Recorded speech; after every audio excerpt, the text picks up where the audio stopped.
आपको मैथ्स कैसे कवर करना है पूरा, जिससे आप लोग मैथ्स में 95 के अबव जा पाओ। अपने नॉलेज पर की हुई इन्वेस्टमेंट सबसे ज्यादा रिटर्न्स देती है। तो सबसे पहले आपका फर्स्ट टारगेट क्या होना चाहिए?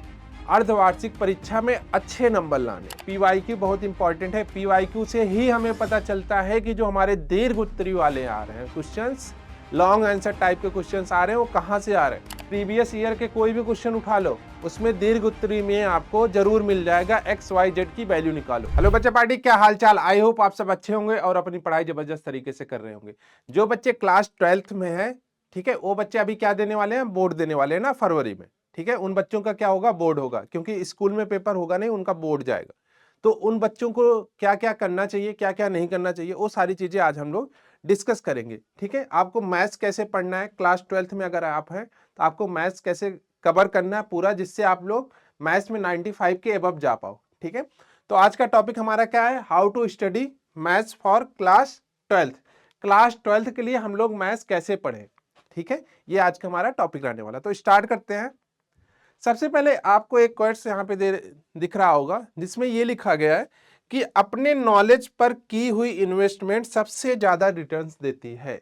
ठीक है, अपने नॉलेज पर जितना ज्यादा आप अपने नॉलेज पे इन्वेस्टमेंट करोगे, उतना ज्यादा आपका बेनिफिट होगा। ठीक है, पढ़ाई ही एक ऐसी चीज है जो आपसे चुराई नहीं जा सकती। ठीक है, आप लोग सुने होंगे, जो दादा रहे होंगे या फिर आप अपने पिताजी से सुनते होंगे कि बेटा पढ़ाई ही एक ऐसी चीज है जो इंसान को काम देती है, वो उसे कोई चुरा नहीं सकता बंदे से। अगर आप पढ़ रहे हो तो आपकी पढ़ाई जो है आपसे चोरी नहीं हो सकती, कोई कितना भी चाहे आपसे चुरा नहीं सकता। तो आगे बढ़ो और अपनी पढ़ाई पे इन्वेस्टमेंट करो। ठीक है, अपनी पढ़ाई पे इन्वेस्टमेंट करो। जो बच्चे अभी भी नहीं पढ़ रहे हो, वो पढ़ना स्टार्ट कर दो, क्योंकि क्लास 12th हलवा नहीं है। बहुत सारे बच्चे एग्जाम दे रहे हैं क्लास 12th में। क्लास 12th में आप पेपर दोगे, उसके बाद आपका जस्ट CUT वगैरह होगा। क्लास 12th के बाद जस्ट CUT वगैरह एग्जाम भी देना होगा। तो CUT वगैरह तो कंपटीशन बेस है। चलो 12th में आप कैसे भी करके पास हो जाओगे, लेकिन अगर आपने पढ़ाई नहीं की है तो CUT में आपको अच्छे कॉलेज नहीं मिलेंगे। तो बेटर है कि आप अभी से पढ़ना स्टार्ट कर दो, जिससे आपका क्लास 12th तो अच्छे नंबर से क्लियर ही हो और आप CUT वगैरह एग्जाम में या फिर कंपटीशन लेवल एग्जाम में भी बैठ पाए। ठीक है बच्चे, तो स्टार्ट करते हैं। क्लास 12th के जो मैथ्स का सिलेबस है, उसमें क्या क्या होता है, सारी चीजें आज हम लोग डिस्कस करेंगे और क्या क्या पढ़ना होता है। ठीक है, तो आपका जो क्लास 12th का सिलेबस है, उसमें कुछ ये चैप्टर्स दिए गए हैं। ठीक है, कुछ चैप्टर्स दिए गए हैं और ये कब कब खत्म हुए हैं उनका भी टाइम दिया है। ठीक है, ये आपका जो बोर्ड का है उनका पैटर्न दिया गया है। ठीक है, यूपी बोर्ड के जो बच्चे हैं उनका पैटर्न दिया गया। देखो, अप्रैल में आप लोगों ने 2 चैप्टर्स पढ़े होंगे, संबंध तथा फलन और प्रतिलोम त्रिकोणमिति। ठीक है, टोटल अगर चैप्टर की बात करें तो टोटल चैप्टर कितने हैं? 13 चैप्टर है टोटल। अगर 12th की बात करें, 12th बोर्ड की बात करें, तो टोटल कितने चैप्टर्स हैं? 13 चैप्टर हैं। ठीक है, अब देखो, ये 2 अध्याय है, संबंध तथा फलन, आव्यूह, सारणिक, सान्तत्य, अवकलनीयता, अवकलज के अनुप्रयोग, समाकलन, ये सारी चीजें दी गई। अब देखो, अगर इसमें ध्यान से देखो, एक चीज यहाँ पे लिखा गया है कि अर्धवार्षिक का आयोजन। ठीक है, तो आपका अक्टूबर में क्या होने वाला है? अर्धवार्षिक पेपर होने वाले। अक्टूबर में आपके क्या होने वाले हैं? अर्धवार्षिक पेपर होने वाले, छमाई जिसे बोलते हैं। तो यहाँ पे जो चैप्टर्स आने वाले हैं, अगर आप देखोगे तो स्कूल के चैप्टर्स यहाँ पे टोटल 9 चैप्टर्स कवर हो रहे हैं। ठीक है, हो सकता है आपके स्कूल में 7 चैप्टर खत्म हुए हो तो 7 ही चैप्टर देगा। बट ये एग्जाम ना बहुत जरूरी है, आपको अपनी 12th की जो एग्जाम है उसको चेक करने के लिए आप कहाँ पे स्टैंड कर रहे हैं। ठीक है, आपने कितने चैप्टर्स खत्म किए, आपने उसमें कितने स्कोर कर पा रहे हो। तो ये जो अर्धवार्षिक परीक्षा है, ये बहुत ही इंपॉर्टेंट है बोर्ड वाले बच्चों के लिए, बहुत ही इंपॉर्टेंट है बोर्ड वाले बच्चों के लिए। क्योंकि यहां से आप अपनी पढ़ाई को या फिर अपनी जो आपकी जो तैयारी चल रही है उसको आप चेक कर पाओगे कि कितना आप स्कोर कर पाओगे। ठीक है, यहां से आइडिया लगना शुरू हो जाता है कि आप 90 के अबव जा रहे हो या फिर 90 के बिलो। ठीक है बच्चे, ठीक है। अब देखो, आपका जो बोर्ड का पेपर होने वाला है वो कब होगा? 5 में होगा। 5/2025 2025 में आपका 5 में पेपर होगा बोर्ड का। तो तब तक आपको सारी चीजें अपनी कवर करनी है।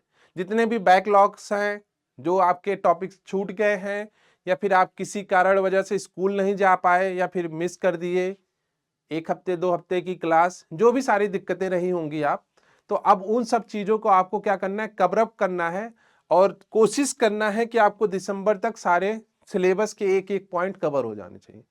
क्योंकि जैसे ही दिसंबर में आपके सिलेबस खत्म हो जाएगा, उसके बाद आपको क्या करना है, सिर्फ मॉक देना है, प्रैक्टिस करना है। जितनी ज्यादा आप प्रैक्टिस करोगे उतने ज्यादा आप क्वेश्चंस वहां भी अटेंड कर पाओगे। तो सबसे पहले आपका फर्स्ट टारगेट क्या होना चाहिए, अर्धवार्षिक परीक्षा में अच्छे नंबर लाने हैं। क्योंकि क्लास 11th का ये अर्धवार्षिक नहीं है, क्लास 12th का। यहाँ पे आपको खुद को जज करना है कि आप कितने नंबर्स पा रहे हो। यहाँ पे जितने नंबर्स पाओगे वही आइडिया लेके चलना कि आप बोर्ड में भी कर पाओगे, वही 12th में भी जो फाइनल बोर्ड होगा उसमें भी कर पाओगे। प्री बोर्ड भी होगा आपका जनवरी में। बेसिकली स्कूल वाले स्कूल में जो है प्री बोर्ड वगैरह भी सिस्टम है, तो स्कूल वाले प्री बोर्ड वगैरह भी कराते हैं। मतलब कि बोर्ड के पहले एक प्री बोर्ड, जिससे आपको एनालाइज कर पाए कि कितने स्कोर कर पा रहे हो, क्या क्या दिक्कतें आ रही है। ठीक है, तो ये सारी चीजें आपको फॉलो करनी है। और कुछ चीजें मैं अपनी तरफ से आपको अभी ऐड कर दे रहा हूं कि आपको क्या करना है क्या नहीं करना है। ठीक है, सबसे पहले आपको ध्यान देना है सिलेबस के बारे में। ठीक है, फालतू के ज्यादा चक्करों में मत पड़ना, जो आपके सिलेबस में है उसी को फॉलो करना। ठीक है, और उसी को कवर करना। इसके लिए बेस्ट है एनसीईआरटी। जो एनसीईआरटी का सिलेबस दिया गया है ना, आप उसी को फॉलो करो। उसमें जो एक्सरसाइज वगैरह हैं, जो क्वेश्चंस वगैरह, उन सबको सॉल्व करो। ठीक है, उन सबको सॉल्व करो, वहां से आपको चीजें क्लियर हो जाएंगी।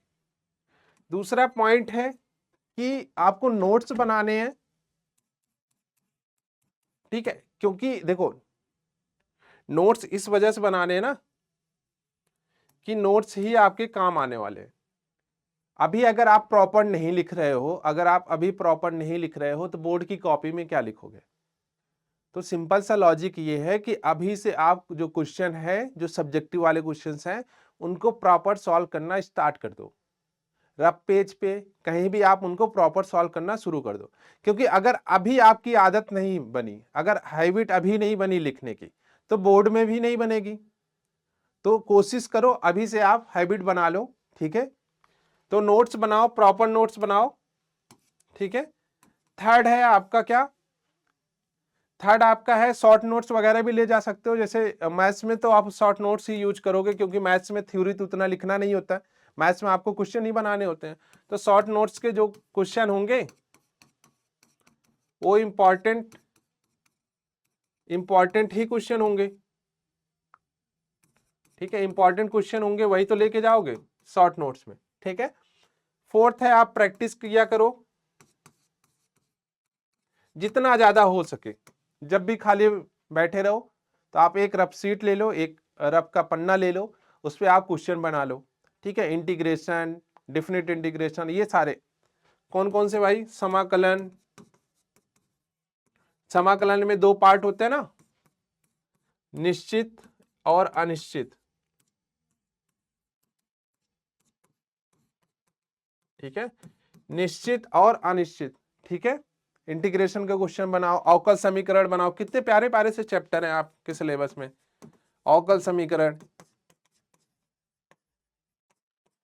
इतने प्यारे प्यारे से चैप्टर है कि आपको अगर एक क्वेश्चन समझ में आ रहा है तो सारे क्वेश्चन फटाक से बन जाएंगे। ठीक है, कुछ करना नहीं है, आपको रिसर्च थोड़ी करनी है, उसमें आपको क्वेश्चन बनाने हैं। आपको क्वेश्चन पूछेगा, आपको सॉल्व करना है। अब 2 × 2 4 होता है, अब उसमें रिसर्च करके क्या करोगे। 2 × 2 4 होता है तो होता है। तो अवकल समीकरण के इंटीग्रेशन फैक्टर वगैरह निकालने आते हैं, आईएफ वगैरह निकालने आते हैं, तो फिर क्या ही इसमें क्या होता है, आईएफ वगैरह आपको निकालने आते हैं। तो ये तो सिंपल से फार्मूले बेस्ड हैं कि आपको पकड़ना है कि ये आईएफ के क्वेश्चन हैं, अवकल समीकरण के क्वेश्चन है, तुरंत बनाने हैं आपको। ठीक है, इसमें आपको पीएचडी नहीं करनी है, बस पढ़ना है।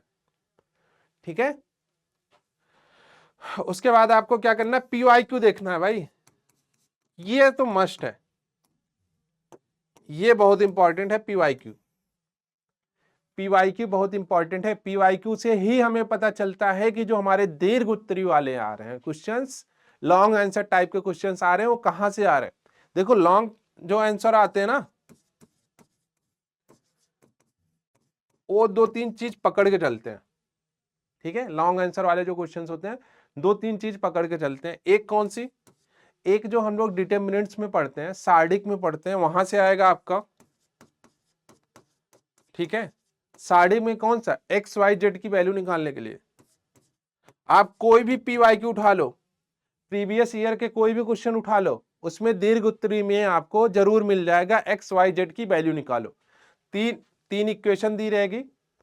ठीक है, 3 इक्वेशन दी रहेगी, वहां से आपको एक्स वाई जेड की वैल्यू निकालनी है। दूसरा है आपका सारडिक के बाद आपका आता है इंटीग्रेशन से। ठीक है, इंटीग्रेशन में कौन से क्वेश्चन, एक तो लिमिट वाले और जिनमें लिमिट लगी होती है। बेसिकली मैं ये कह रहा हूं कि ऐसे कुछ दिया रहेगा, साइन की पावर 4x अपॉन साइन की power 4x plus cos 4x dx। ठीक है, ये 0 से π/2, इस टाइप के क्वेश्चंस आपको मिल जाएंगे, हर साल आते हैं। बस यहाँ साइन की जगह कॉस हो जाएगा, कॉस की जगह साइन हो जाएगा, टैन हो जाएगा, कॉट हो जाएगा, बेसिकली यही आता है। इससे ज्यादा क्या ही बनाएगा वो। ठीक है, और एक आपका ये तो एक लिमिट वाले हो गए, और एक बिना लिमिट के आते हैं। और फिर उसके बाद 3D का आएगा। 3D के क्वेश्चन कौन कौन से आएंगे, 3D के क्वेश्चन वो क्वेश्चन आएंगे ना जो आपको लाइन वाली हो गई, डिस्टेंस बिटवीन टू लाइन्स। ठीक है, डिस्टेंस बिटवीन टू लाइन्स आप लोगों को पता नहीं होगा, जाके देख लेना, वन शॉट वीडियो पढ़ गए। तो ये वाले B1 minus B2, B1 cross B2, A2 minus A1 upon में B1 क्रॉस B2, इनका मॉड पूरे का मॉड। ठीक है, ये जो डिस्टेंस होती इन्हीं सब पे आएगा। ठीक है, इन्हीं सब पे आएगा। और एक क्वेश्चन और बनता है इंपॉर्टेंट, अगर आपसे वो ए इनवर्स पूछ रहा है, ए इनवर्स की वैल्यू, ए इनवर्स की वैल्यू क्या होती है, एडजॉइंट ऑफ ए अपॉन में डिटर्मिनेंट्स ए। तो बेसिकली यही सारे क्वेश्चंस आपसे पूछता है। तो जब आप पीवाईक्यू उठाओगे, ठीक है, मार्केट से कोई भी पीवाईक्यू लेके आओ, आपको मिल जाएगा 70-80 रुपए का मिल जाएगा। एक आती है अनसॉल्व करके पेपर, तो उसमें उठाओगे तो उसमें लगभग पिछले 10-15 सालों का मिल जाएगा आपको पूरे पीवाईक्यू। ठीक है, तो वहां से आपको आइडिया लग जाएगा क्या क्या क्वेश्चंस बनते हैं, कौन कौन से इंपॉर्टेंट क्वेश्चंस हैं, कौन कौन से नहीं है। ठीक है बच्चे, तो ये सारी चीजें अगर आपने कवर की तो आपके 95% के एबव नंबर्स मैथ्स में आ जाएंगे, इसमें कोई डाउट नहीं है। कोई रॉकेट साइंस नहीं है कि 95% के एबव मैथ्स में नहीं आएंगे। मैथ्स में तो यहाँ 100 में 100 भी आता है। तो कोशिश करना ये सारी चीजें आप फॉलो करो, अभी से फॉलो करो, क्योंकि ओवरऑल आपको क्या करना है, पढ़ना ही है। बोर्ड तो देना है, चाहे हंसो या फिर रो, बोर्ड तो आपको देना है। ऐसा है नहीं कि बोर्ड आप स्किप कर सकते हो, तो बोर्ड तो देना ही देना है। अब आपके ऊपर है कि आपको हंस के देना है या फिर रो के देना है। अगर आप अभी से पढ़ रहे हो तो पेपर में आपको कोई डाउट नहीं आएगा, आप पेपर हंसते हुए दोगे। अगर नहीं पढ़ रहे होगे फिर रो के दोगे। देना तो है ही है, बोर्ड देना ही है, ये तो कंपलसरी है, बोर्ड से तो आप स्किप कर नहीं सकते। तो कोशिश करो बच्चे, ये सारे पॉइंट्स फॉलो करो और बिंदास होके एग्जाम को फोड़ दो। ठीक है बच्चे, आज की वीडियो में इतना ही है। थैंक यू, धन्यवाद बच्चे।